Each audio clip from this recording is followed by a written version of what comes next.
welcome to SHOWstudio. It's Paris Fashion Week. Thank you for joining us on a Sunday, on such a lovely Sunday as well because it's super sunny. But it's a nice reason to be here because we're going to be talking about Celine and Phoebe Philo, which is always a really interesting show to talk about because she really is the kind of the woman that alongside Miuccia Prada and Ray Kawakami is kind of leading fashion. But before we start sort of dissecting the influence of Celine and the work of Phoebe Philo, I'll let you guys just introduce yourselves, starting with you, Lainey. I'm Lainey Sheridan-Young and I do communications and business development at Finch & Partners. I'm Mimma Viglezio and I'm a consultant. I'm Shonagh and I'm curator at Somerset House. I want to start by picking up on this idea of the influence of Celine and Phoebe Philo because quite recently on SHOWstudio we did an interview with Penny Martin of The Gentlewoman and we talked about that and we talked about whether the aesthetic of The Gentlewoman would have come about without Phoebe Philo, and it got me thinking about all the ways that Phoebe Philo has influenced fashion, not just in terms of design but just in terms of aesthetic. What do you guys think that's a huge question, but what do you think her influence has been, and do you agree that there's lots of things that perhaps wouldn't have happened? That you're nodding very enthusiastically, Lainey, so you can go first.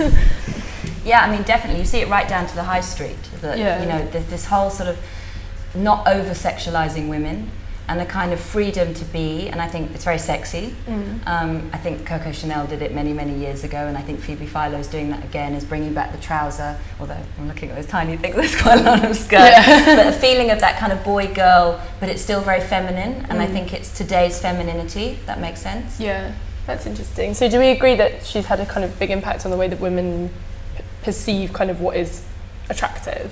Well, I think she has, as Lainey just said, a big impact on the other designers. I mean, she reintroduced flats, no makeup, you know, the Daria Warboy, you know, looking beautiful as if you were out of bed, which probably only her can succeed in looking back.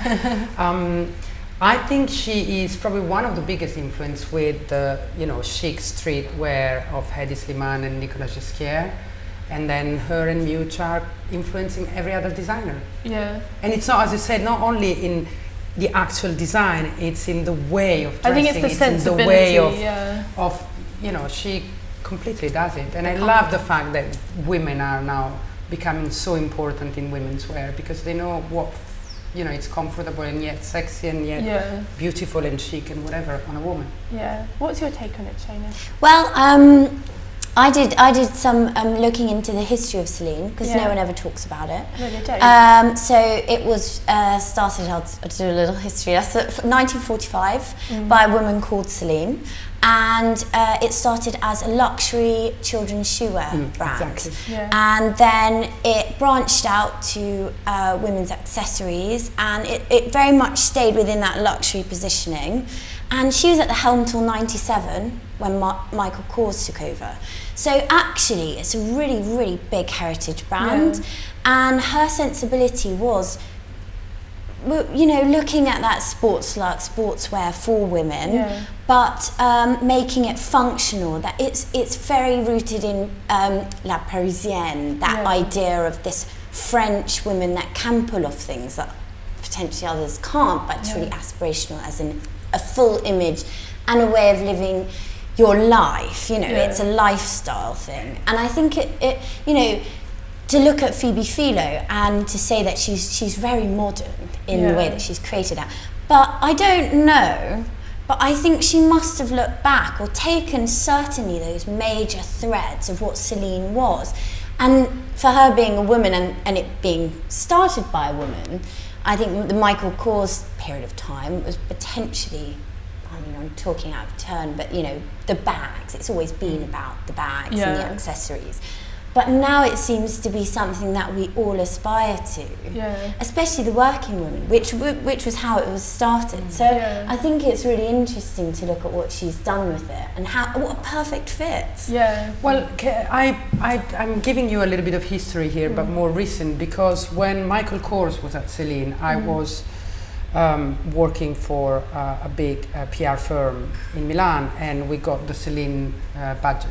For Italy, because they were opening a store in Rome, the first in Italy, I think. It was already LVMH. And there was at the helm, the CEO was this woman, I don't remember the name, but she was an anorexic, alcoholic, she was incredibly scary. Anyway, but she was there, and Michael Kors was at the end, and it was when Celine was revamped, so he actually did a good job. Yeah, he definitely But what did. you're saying, it's very interesting, because I remember at the time studying the brand and saying, who are they? You know, we had to launch it in Italy, so, and it was completely disconnected what Michael Kors did from before.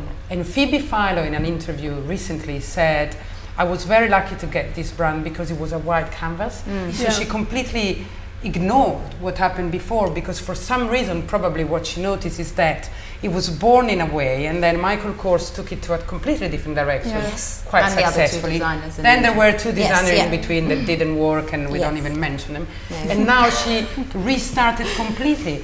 But actually, I think that it's not true that she disregarded it, because this is what Madame Celine was doing so. at the time. Well, that's how completely. I took it.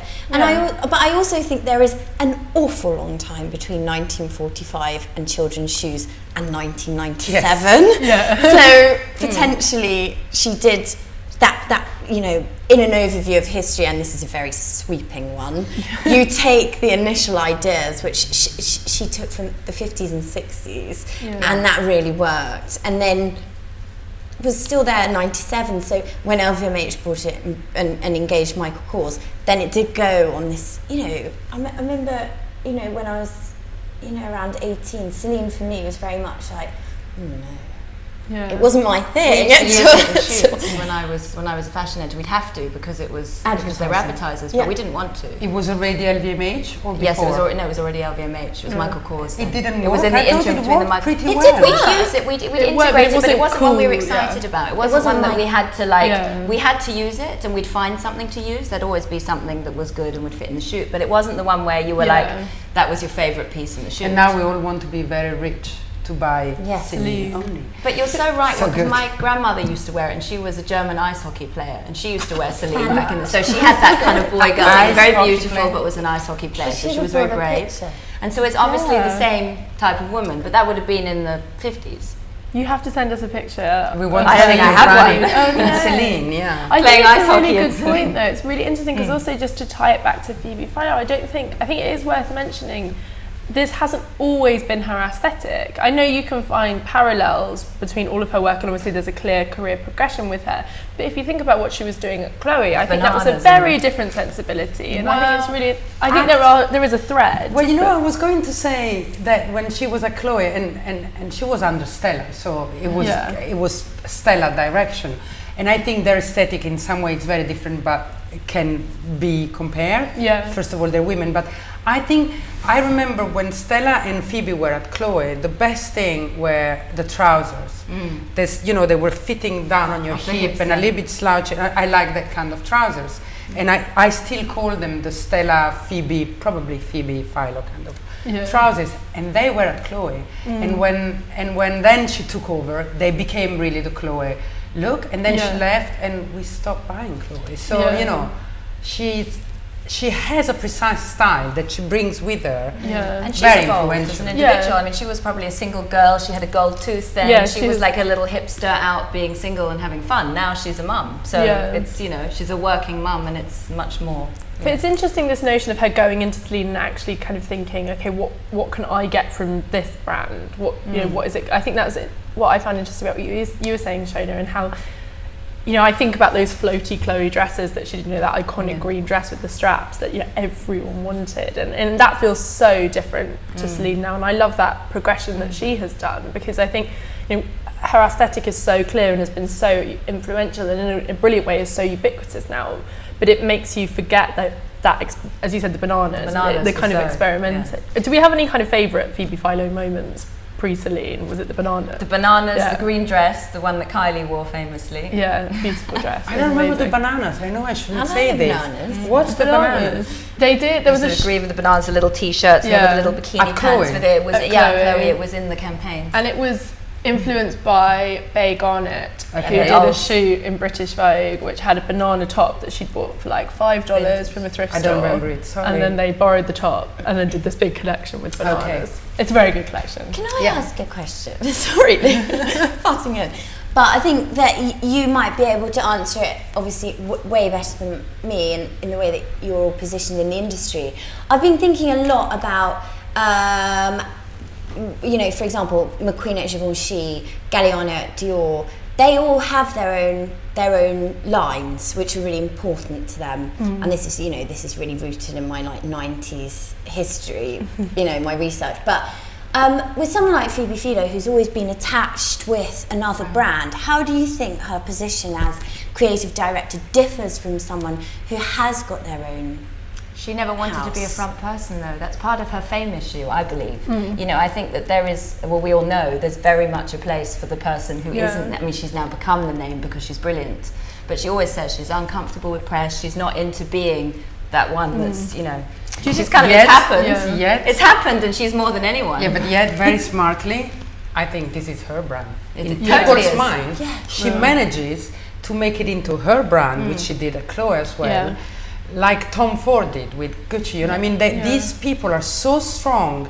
I mean, they're completely different because, as you said, she's more discreet and private. But this is completely her brand. Maybe not for people in the street that don't know about fashion, but people will follow her and her aesthetic no matter where she goes. If you buy it secondhand, it will say Phoebe Philo, Celine Phoebe Philo. I think that's always where she's very strong. More than any other, because if you ask people who's designing Chloe, I mean, apart from probably people in the industry, nobody will know, and yet everybody knows what Phoebe Philo is, and they recognize her in the street, and she's never ever anywhere. She tries not to be, so very, very smart. And do you think that comes from her not having her own brand as well? Do you think that that's she doesn't need, because she does have her own brand in a way, you know. It's the essence of who she is, and I think you can see it from before. I don't know. She's not doing it to be a showgirl. She's doing it to do what she does. She loves what she does. Can we talk a little bit about, and Mimma, I don't want to bore you because we talked about this on lots of panels that you've been on, but I'm interested in kind of the modern designer and the skill of the modern designer, because as we all seem in great agreement that Phoebe Philo is incredibly influential, but also she is very good at picking up on influential things other people have done. I think when people describe her skill, they do often note how great she is at referencing things and taking elements from lots of different people and mixing them up. And do we think that that's, we've talked about this before, but do you guys think that that's kind of the skill of a modern designer now, to be able to reference well, as opposed to always propose something new? Because there's a lot of familiar things that we see in Celine shows. I mean, is there any really new ideas, you know? I mean, at the end of the day, it's still clothes, and you've got to then recreate that in a way that's relevant today, and she does it very well, obviously. I mean, we know whatever we see from her, we're going to see on the high street pretty soon after we've seen the show, a version of. Does she get called up enough on the references that she uses? Yeah, I think there was definitely a reference to one of the designers this season that was in the press quite a lot, saying that it was basically a Celine show 4 years ago. I'm not going to say which one it was. No, I agree. Funny enough, I don't see it in her shows and collection. I usually, you know, when I look up at shows, every time I'm like, oh my God, they're copying this, they're copying that, or this guy did. You know, the other day I don't know what I was looking at, something important, and I thought, I have the same trousers by Nicolas Ghesquière for Balenciaga from 7 years ago, you know? So, and I never feel like that when I look at a Phoebe Philo, Celine's collection. But I see it a lot in other people picking up on her references. So I'm maybe not the right person to ask, but I think she's very much herself. She obviously wears it so well herself as well, so it feels that's like the it's only really thing that sometimes disturbs me a little bit. Her campaigns, her collections, her styling, it's very much her. A little bit like Emmanuel Alt in her work in Vogue, or in her styling, Isabelle Marant. I mean, when it becomes a little bit too much themselves, it's like when an actress becomes her more than the character she's playing. So, but is it not strange to have a designer designing and then not wearing their own stuff? Sort of wearing, of course, and of course you also imitate what you like, and so what you would do looking in the mirror, but you also have to be able to detach a little bit to cater to, you know, relevance for everybody. I think she's integral to the soul of the brand, isn't she, through her I think being and the way that's why when you see her interviewed, it's her. Doesn't need to have a brand with her name Yeah, I don't know. It's interesting. Like, you know, there's been so in the past, and it's quite a historic idea of the muse, and maybe she's her own muse without wanting to be, and then we all want to dress like her and probably have her life. I think she's pretty cool. I read an interview once where it's like, well, I get out of bed and, you know, I look after my baby, and then I get back in bed with coffee. I thought it was so cool. You know, you've got time, you've got chilled. And I just think that there's something about that in these their lifestyle brands. Really aren't they? You know, they're luxury brands, but you're buying into something. And I think to have her and everything about her, and you know, I actually was on one of these panels that someone said that she designed those Birkenstocks with the fur in. They're not Birkenstocks, you know, inspired by.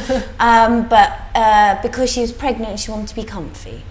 I thought, how cool, you know? And it's sort of what you're interested in, what you're being inspired by. Perhaps if you're a man at the head of a womenswear label, you're inspired by you know, Botticelli. I don't know, but as a woman, perhaps you are inspired more by the daily and by life. Stella McCartney said that a lot, and that's why she's always designed for a curvy woman. Now a little bit less because she's become very skinny herself. But she's been pregnant 4 years in a row, and hence she was designing dresses that for women like normal women could wear. And that's why I like, you know, it's funny because I was thinking about women's designer. If I think about Frida Giannini Gucci, whom I've known and worked with, so I know her quite well. I never really found her in her fashion, but I've seen her in the styling of her models. But less, and so probably she was influenced more by her team, by references, whatever. But whilst Stella, Phoebe, and Miuccia very much look. Their collections look very much like them more than others. I always find that interesting with Mary Katranzu because I think she's a really, really influential woman designing for women. She doesn't look remotely like her collection. She wears all black, she doesn't wear any print. I love that about her. She's a real anomaly like that. And I do think she also makes clothes that women can actually wear.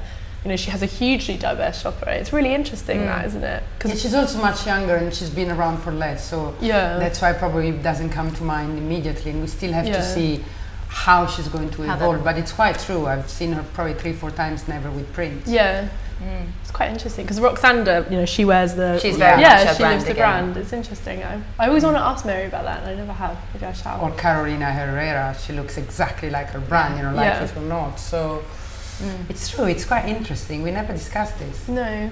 One thing I want to pick up on just before we have a look at the show is the Celine brand, and we talked about kind of how successful it's been as a brand, just because you guys have such an incredible kind of communication and business knowledge. I want to pick up on that a little bit and ask why you think what is it about the way that the brand has been run and positioned that it's become so successful? Because I think, no disrespect to Phoebe Philo, it is more than just her skill, it is also the way that brand has been managed.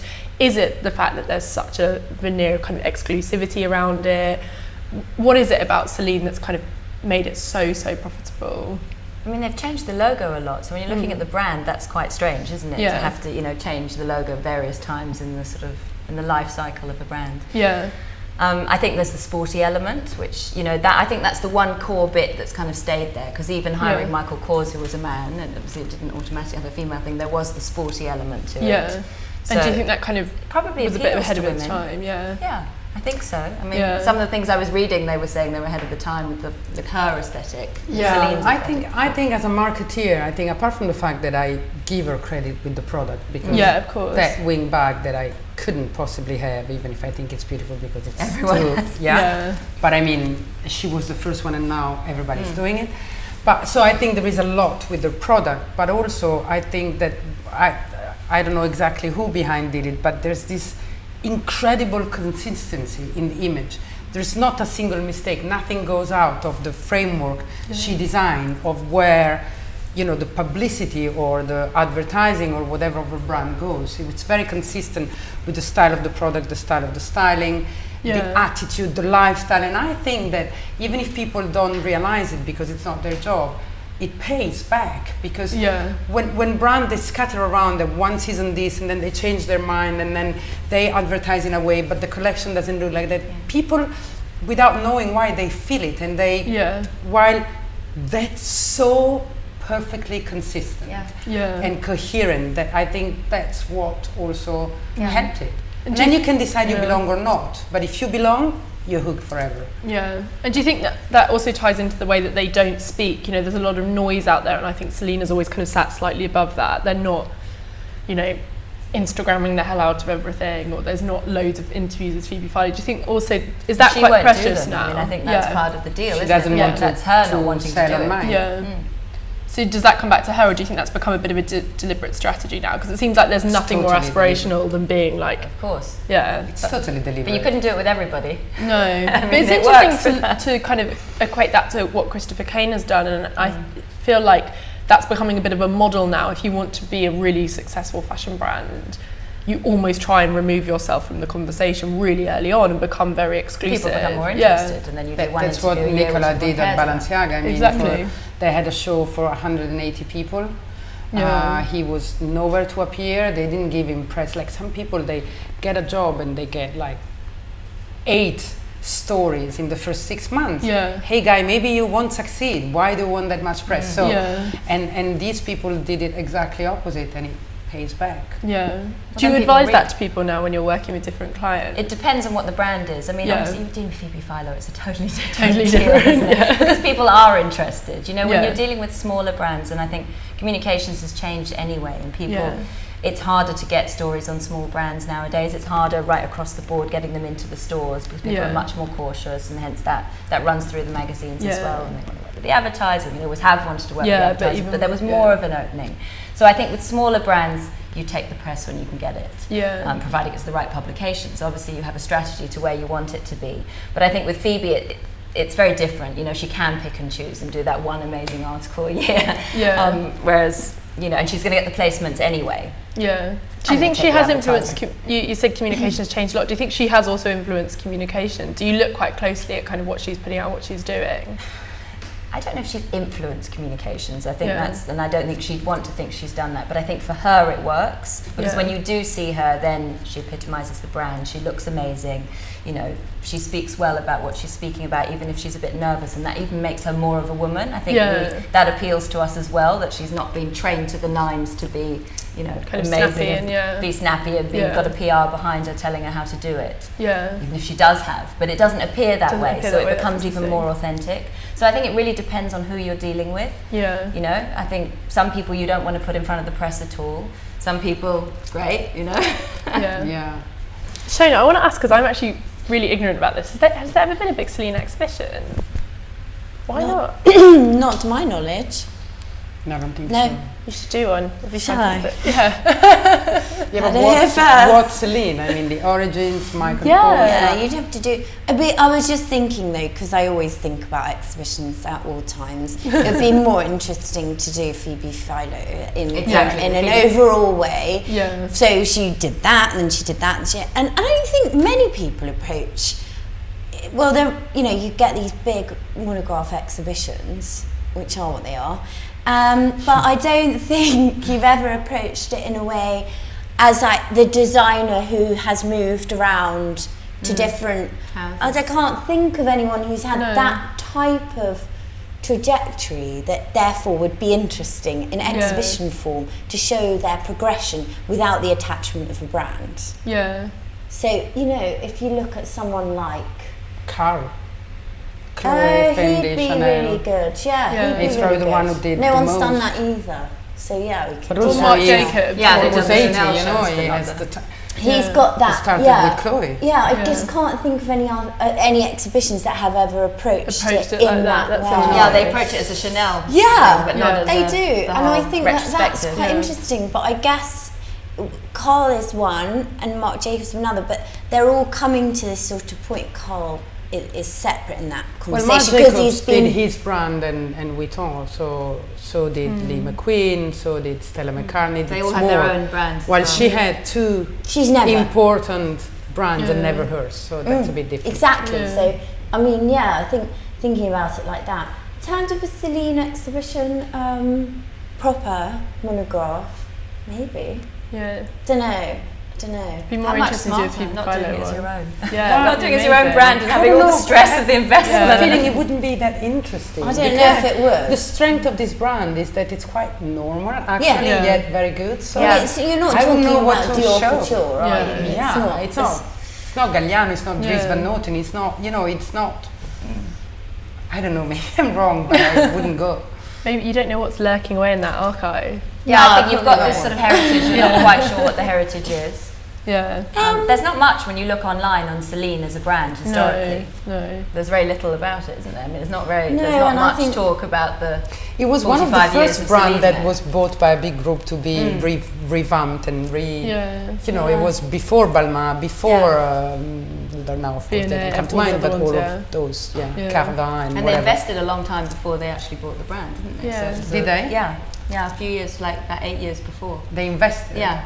So there were investors in it prior to that, and then they took the ownership of it in '96, just before she left. Oh my God, you guys did your homework. No, it was Wikipedia. There's nothing on it. It's like a paragraph. Okay. Well, you looked it up. I didn't. I think that normal type of aesthetic, you'd have to do it in a really interesting way in terms of exhibiting. I don't know. Yeah. You say you wouldn't come. And no, I probably would, but also I think she should be the one to do it, because it would be, again, perfectly consistent and coherent, so you should have to work with her. Yeah. You'd want to see her right through from the St. Martin's. Have you seen the new One Granary? And there's that amazing picture of her and Stella, and it's really great. You should check it out. In the One Granary magazine, it's the one that the students do. It's really, really good.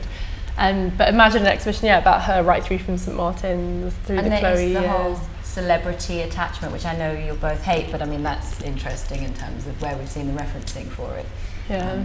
I find that really interesting with Celine, though, how the celebrities that wear it, you almost wonder, because I saw, and I can't reveal where I saw this because the person will get in so much trouble, but I saw one of the Celine handbooks that they give to staff in their stores, and they're absolutely hilarious. They're like, how high the ponytail can be and exactly the kind of amount of makeup. Literally, it's so exact. That's what I was going to say. It's brilliant. It's nothing by so even in store.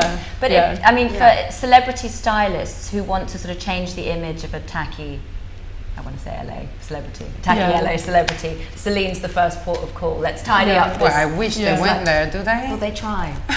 Celine will be the first brand when you want to make someone look less tacky that you put on them. Celine? Sorry, that's such a stupid question. Everyone, all the bags. Everybody has the bag. No, don't forget the bag. Yeah, but that's becoming That's not as chic anymore. I think she must hate Victoria Beckham immediately had a Celine aesthetic. Okay, fine, yeah. So you don't see the dress. You don't see whether it is Celine. That's immediately the kind of aesthetic where you're thinking, okay, put the fake boobs away. Put on a big camel coat. Make yourself look tailored. She now actually wears it, doesn't she? A lot, yeah. But you don't see, it's interesting, you don't see the dresses that much, kind of in any kind of. No, if I think Celine, I think slouchy trousers. Yeah, but then there are lots of things. Exactly my cup of tea. Maybe that's why you don't think of, Celine, this celebrity, that celebrity. Because they're wearing it out shopping. It's quite anonymous I tried the dress, and it's not really flattering because it's a little bit too masculine. It's quite difficult to wear. If it has to be a dress, maybe it needs to be a little bit more feminine, especially women a little bit androgynous. Yeah. And I don't think I would invest in a Celine's dress. No. But the coats and the tailor, the jackets and the trousers are just amazing, and the sweaters and For me, it's the coats. Yeah, the coats especially. Good. Very expensive. Really? Should we see what she's done for spring summer? Yes. I like the styling usually as well. Me too, the accessories. I like that look number 1. It's a bit more kind of playful and saucy. It's a skirt. I think it's a skirt with a big slit at the front because you can see her thigh coming out. See, there's a completely new bag to get out of the bag that it's been overseen, overused, overcopied, I think. Fake. Is it no hardware bag? Yeah, it looks like it's just a plain leather. It's interesting, we were talking on the Loewe panel so much about Spanish influence and flamenco, and then you see that. And is that a jumpsuit? Yeah, look number 3. So I'm already lost. Yeah, it's got your name on it, Mimma. It's got my name on it. I can wear it next time. Yeah, you'd blend in with the foam, wouldn't you? Yeah. Lovely. This is interesting. Is it knitted? Yeah, it looks like it looks like, yes. she's doing that sort of Ibiza thing. It's interesting because it's kept that kind of, everyone said that last season felt kind of so loose and a bit grungy, and I think she's kind of kept that, but then she has kind of tightened it up again, which is nice.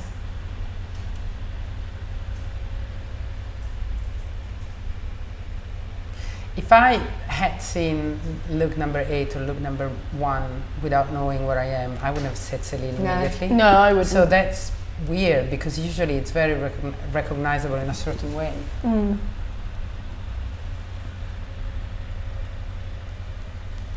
Interesting. She's definitely moving away from that kind of rigid Yes. thing that and it's really, really fluid, but even in a kind of odder way than last season. I think last season looked very kind of relaxed, whereas this almost feels a little bit abstract, you know, the weird kind of sleeves hanging off and the tassels. I would imagine that summer's a bit harder for her though, Yeah, with the aesthetic that yeah. she's created for Celine, because it's very much about the coats. The coat. I mean, it's the first thing we all say, we want the coat. It's quite heavy, Yeah. and if you look at look number 13, it could be a winter look, Yeah. right? We don't see the materials here, so we can't touch it, but it's always quite heavy and rigid. If I think about her for Celine, I think winter. If I think about her for Chloe, I think summer, funnily enough. Yeah. So she's very much created that more. That more. So she managed to put in some coats. Yeah. Well, it's always cold, isn't it? Not today. I mean, now it's like an Indian Especially when it summer. comes in store in February, it's still Totally. It's a diverse collection, you know, which I find interesting. It's harder to kind of, you know, you were like, oh, paint splatters, this, that, but with this one it's harder to be like... The shoes look interesting.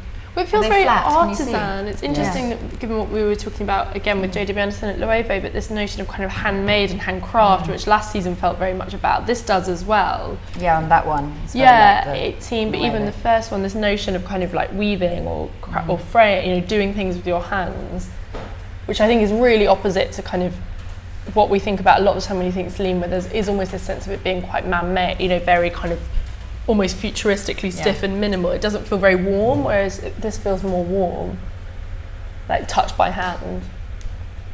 Yeah, it's a bit frustrating because you can't really... I mean, I think this collection talks to you much more when you go there and touch it and shit, because I think... Yeah, when you try it on, it's quite, you know, whenever I go and look at the new Celine collection in one of the stores that carry it, like Dover Street Market always has a big one, then you're like, okay, I get it, you know, and then the feel is, the cut, it's horribly expensive, but there's something really luxurious about it, even if it's a pair of black trousers and it's very minimal and very normal. But then it doesn't photograph as well. It's very difficult to understand if you don't see it moving.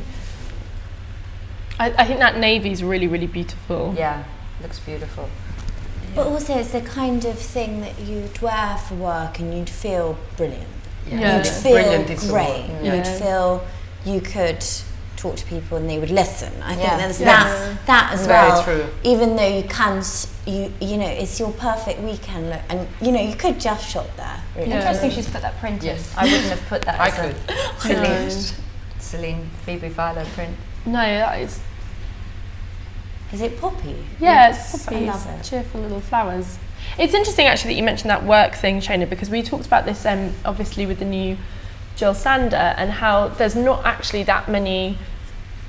There is a problem with high fashion not catering to a working woman enough, and I think that was really interesting that we kind of flagged that on that panel, and I thought about it as I followed the collections, and there's a lot of kind of power dressing and peacocking and kind of dressing up, but there's not actually that much stuff that a woman can practically wear to work and every day, and I found that really interesting, and I think that is maybe another reason that Celine has been so successful. It is that notion of workwear, and it feels quite basic, but then when you think about it, it's like sit and go through collections and they're not about having something that you can wear to a meeting. It's something that I think about an awful lot because I look really young, so it's something that I think, I could never wear dungarees to work ever. Ever, because they'd say, why is this 16-year-old come to our meeting? Is she an intern?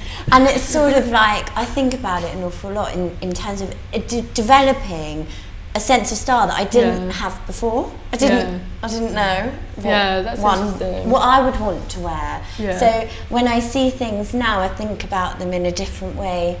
That you spend so much of your time at work. Yeah, you do. Really, most of your life spent there. So I think it's quite nice to play in that space, but still feel chic and. Well, exactly. You think, you know, if there's any time you are going to invest in high fashion, it is probably going to be to wear to work. And I feel like it got stuck on this notion of like people would invest in a dress to wear to an occasion, and then no one was quite kind of providing enough stuff. And I think that's what's so interesting about Jill Sander, and it's an interesting one. Can I say something that goes back to what we were saying before? You were talking about reference to other designers, subtle, and I was saying, I usually don't see it. I see only that now. Really? What are you seeing? I don't know if you influence me or if it's this show in particular. No, put words in your mouth. But I see a little bit of Christopher Kane, a little bit of There's JW, a lot of JW Anderson. But not, I don't know if she's being...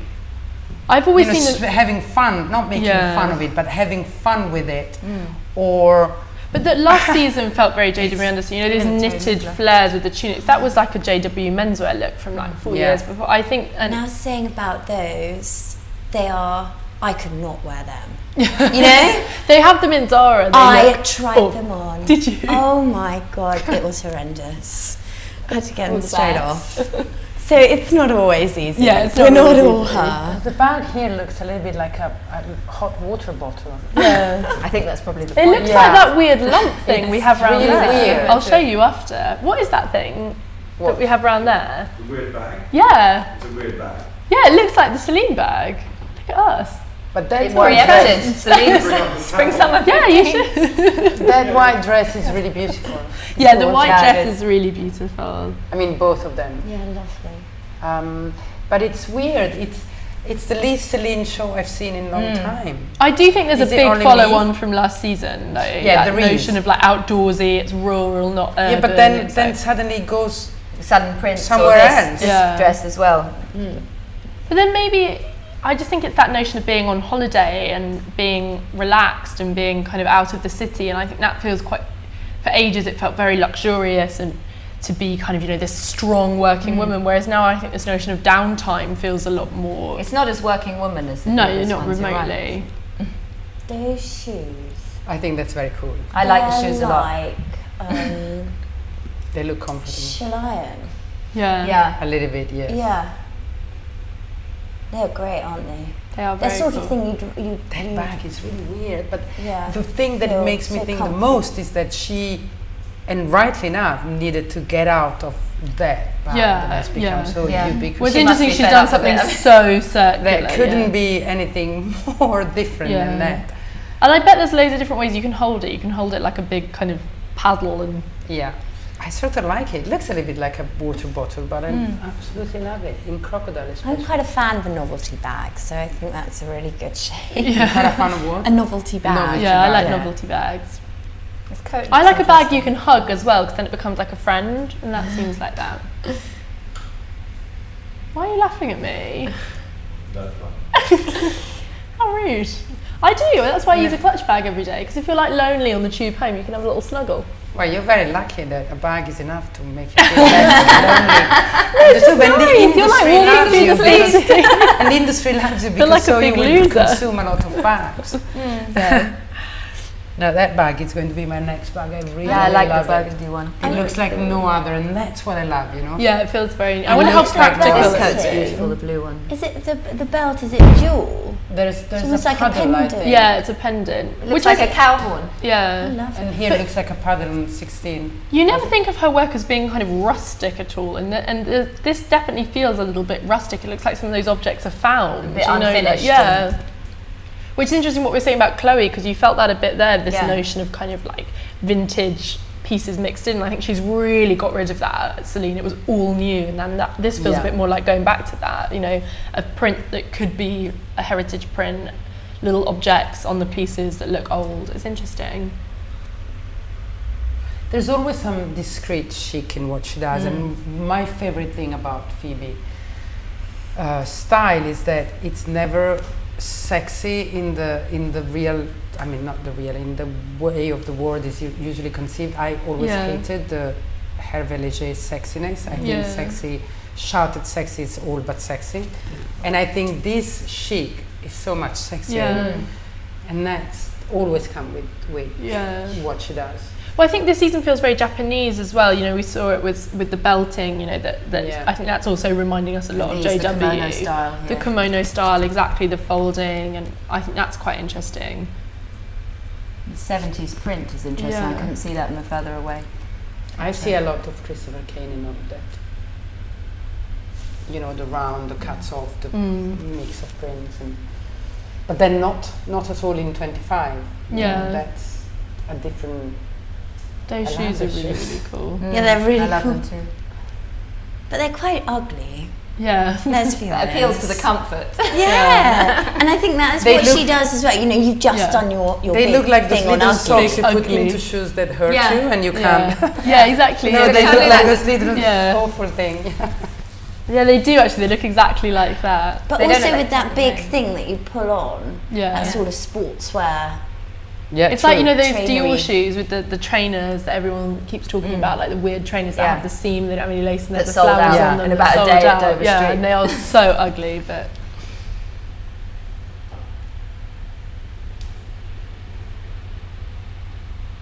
Yeah, I wish we could see it, we could touch it. Beautiful, those trousers right up to here. Yeah, or really, is there something really else? With No, the I bit think they're showing, very high. I Beautiful. think that's Beautiful. really nice. Yeah. And it's that intelligence of styling that really is so appealing to me, because it's in the details that you wear a black or a navy outfit, and then as someone gets closer you go, oh, that's so great that it's got really that good. pleat there or that finishing there. And I think her work is always really, that's so amazing. Yeah. You know you've bought something really that's going to Unique. last. Yeah. Yeah, when you go and see her collections, you always turn things around because there's always some surprise in the back or in the side. Or Is this a strong collection from her? It's interesting. I think it'll be discussed. Yeah. And I think it'll be diffused I on don't the know high how strong street. is the word, but I think she's bringing some new ideas. Yeah. Her taking the, you know, trends, the sports and the new sexy with cut-offs and stuff like that. And prints. Is it her strong? Yeah, some prints. I don't think it's the best thing she does, prints though. No. It's not my favorite part of her collections. But it feels like she is deliberately trying to push herself out of certain kind of notions of what Celine is, and I think that's quite appealing and interesting.